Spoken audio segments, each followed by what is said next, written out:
കോട്ടയം ജില്ലയിലെ മീനടം ഗ്രാമപഞ്ചായത്തിൽ സ്വന്തം ദൗർബല്യങ്ങളെയും എല്ലാം അതിജീവിച്ചുകൊണ്ട് നമ്മുടെ സാമൂഹിക ജീവിതത്തിലെ ഒരു അംഗമായി മാറിയിരിക്കുകയാണ് ശ്രീദേവ് മീനടം. ഇപ്രാവശ്യത്തെ ഭീമ ബാലസാഹിത്യ അവാർഡ് നേടിയ ശ്രീദേവിന്റെ കുടുംബത്തിലാണ് ഞാൻ ഇപ്പോൾ ഉള്ളത്. അദ്ദേഹത്തെ പറ്റി നമുക്ക് കൂടുതൽ ചോദിച്ചറിയാം. അമ്മ, ഇപ്പോൾ ശ്രീദേവിന് എത്ര വയസ്സിലാണ് ഈ അസുഖം തുടങ്ങിയത്? അസുഖമാണ്. എന്ത് അസുഖമാണ്? സെറിബ്രൽ പൾസി എന്ന് പറയുന്ന അസുഖമാണ് ശ്രീദേവിന് ഉള്ളത്. അവനെ ശരിയായ നിലയിലെ പരസഹായം കൂടാതെ നടക്കുവാൻ ബുദ്ധിമുട്ടാണെങ്കിലും പ്രതിഭാ നവനവോന്മേഷ ശാലിനി പ്രജ്ഞാമദാഹ എന്ന് പറഞ്ഞതുപോലെ ഈശ്വരദത്തമായ പ്രതിഭാവിലാസത്താൽ ധന്യനാണ് ഈ ചെറുപ്പക്കാരൻ. ഇപ്പോൾ കോട്ടയം CMS കോളേജിലെ തന്റെ ബലഹീനതകളെ എല്ലാം അതിജീവിച്ചുകൊണ്ട് BA മലയാളത്തിന് പഠിക്കുകയാണ് നമ്മുടെ പ്രിയങ്കരനായിട്ടുള്ള ശ്രീദേവ്. ശ്രീദേവ് ഇപ്പൊ എന്താ പഠിക്കുന്നത്? BA മലയാളം. BA മലയാളം എന്നാണ് ശ്രീദേവ് പറയുന്നത്. എല്ലാ ദിവസവും ക്ലാസ്സിൽ പോകാൻ പറ്റുന്നില്ല അല്ലേ? ഇല്ല. ഇടയ്ക്കിടയ്ക്ക് പോകൂല്ലേ? ഇഷ്ടമാണോ മലയാളം? എന്തൊക്കെയാണ് ഇഷ്ടം? മലയാളം, കവിത ഇഷ്ടമാണ്. കവിത, കഥ അല്ലേ? എല്ലാം ഇഷ്ടമാണ്. മലയാള ഭാഷയെ ഇഷ്ടമാണ്. ഏറ്റവും കൂടുതൽ മാർക്ക് മലയാളത്തിനാണ് അല്ലേ? അത് ശരി. അമ്മേ, ഇവരെ കവിതാരചനയിലേക്ക് കടക്കുവാൻ എന്നാണ് ഇടയായത്? 3.5 വയസ്സുള്ളപ്പോഴാണ്. അപ്പൊ കവിത എഴുതുന്ന സമയത്ത് അസ്വസ്ഥത പ്രകടിപ്പിക്കുമോ?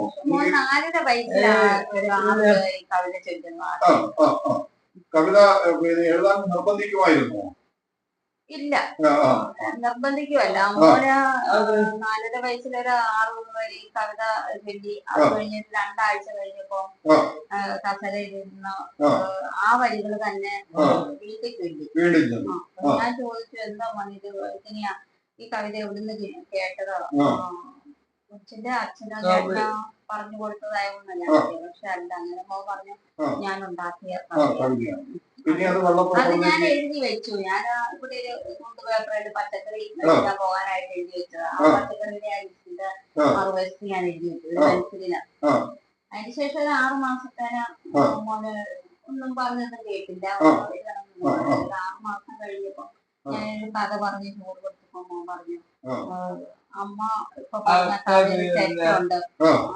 അമ്മ മുമ്പ് ഈ കഥ പറഞ്ഞപ്പോ ഇങ്ങനെയല്ലായിരുന്നു പറഞ്ഞത്. അതുകൊണ്ട് മോൻ തന്നെ ഒരു കഥ ഉണ്ടാക്കി പറയാവുന്നു.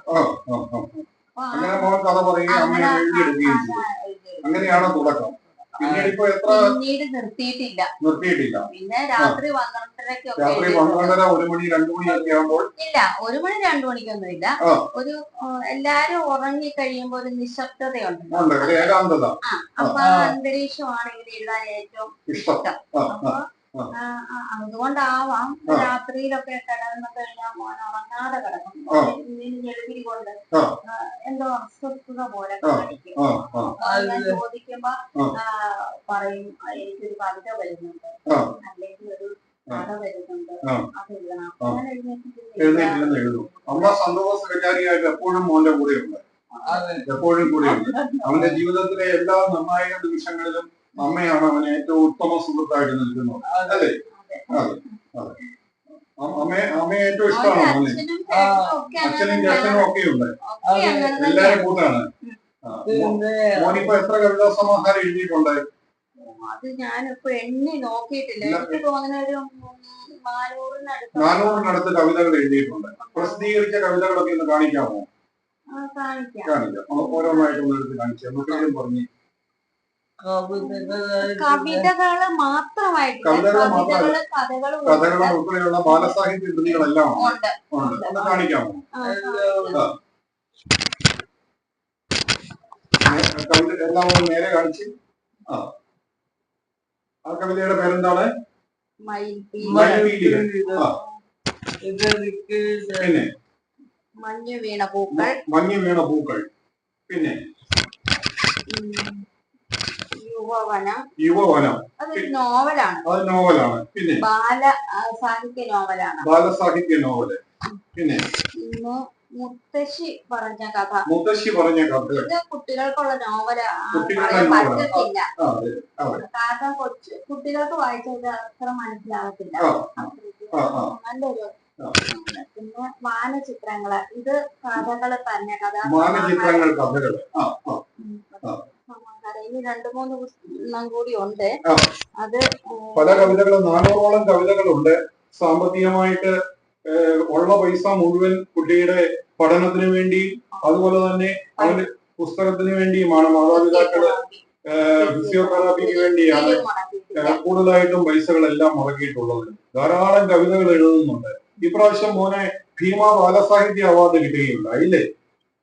അതെ. ആ ബാലസാഹിത്യ അവാർഡ് ആരാണ് മോനെ സമ്മാനിച്ചത്? അത് മുൻ കളക്ടറായിട്ട് IAS ജയകുമാർ സാറാണ് മോനെ ഭീമ ബാലസാഹിത്യ അവാർഡ് ഇപ്രാവശ്യം സമ്മാനിച്ചത്. അതോടൊപ്പം തന്നെ M മുകുന്ദനെയും നമുക്ക് ചിത്രത്തിൽ കാണാം. അതുപോലെ തന്നെ മോനെ MD വാസുദേവൻ നായർ സാറും ഒക്കെ ഉള്ള രംഗങ്ങളാണ് നമ്മൾ ഈ കാണുന്നത്.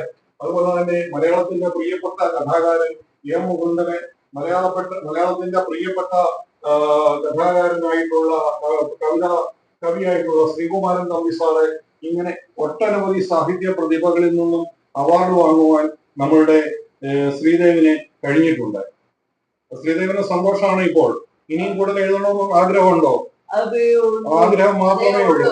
ശ്രീദേവിന്റെ കിട്ടിയ അവാർഡുകളും ശ്രീദേവിന്റെ ചിത്രങ്ങൾ ആലേഖനം ചെയ്തിട്ടുള്ള മൊമെന്റോകളുമാണ് ഈ വീട് മുഴുവനും എന്നുള്ളത് ഏറ്റവും സന്തോഷകരമായ വസ്തുതയാണ്. ശ്രീദേവിന്റെ അമ്മയാണ് ശ്രീദേവിനെ പറ്റിയുള്ള കൂടുതൽ കാര്യങ്ങൾ പറഞ്ഞുകൊണ്ടിരിക്കുന്നത്. ശ്രീദേവിനെ എന്താണ് പറയാനായിട്ടുള്ളത്? കൂടുതൽ കഥകൾ എഴുതണം, കവിത എഴുതണം അല്ലേ?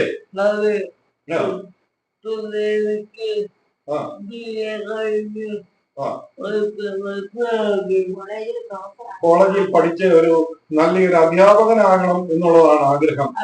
അതെ, തീർച്ചയായിട്ടും. കാരണം കവിതയുടെയും കഥയുടെയും ലോകത്തേക്ക് ഏകാന്തതയിലൂടെ സഞ്ചരിക്കുന്ന വേഴ്സോത്ത് പറയുന്നുണ്ട്, poem is the spontaneous overflow of powerful emotions which created in tranquility. ഏകാന്തതയിൽ പുനസ്കരിക്കപ്പെടുന്ന വികാരങ്ങളുടെ ആകെത്തുകയാണ് കവിത. നമ്മുടെ ഈ ഗ്രാമീണ ബാലനെ സംബന്ധിച്ചിടത്തോളം അവൻ ഇന്ന് കവിതയുടെയും കഥയുടെയും നോവലിന്റെയും വലിയ ലോകത്തിലൂടെ സഞ്ചരിക്കുകയാണ്. തീർച്ചയായിട്ടും അവൻ ഈശ്വരന്റെ അനുഗ്രഹം ഉണ്ടാകട്ടെ. അതുപോലെ തന്നെ അവനെ സ്നേഹിക്കുന്ന നല്ലവരായിട്ടുള്ള കേരളത്തിലെ ജനങ്ങളുടെ സഹായവും ഉണ്ടാകട്ടെ എന്ന് ഞാൻ ആത്മാർത്ഥമായി പ്രാർത്ഥിക്കുന്നു.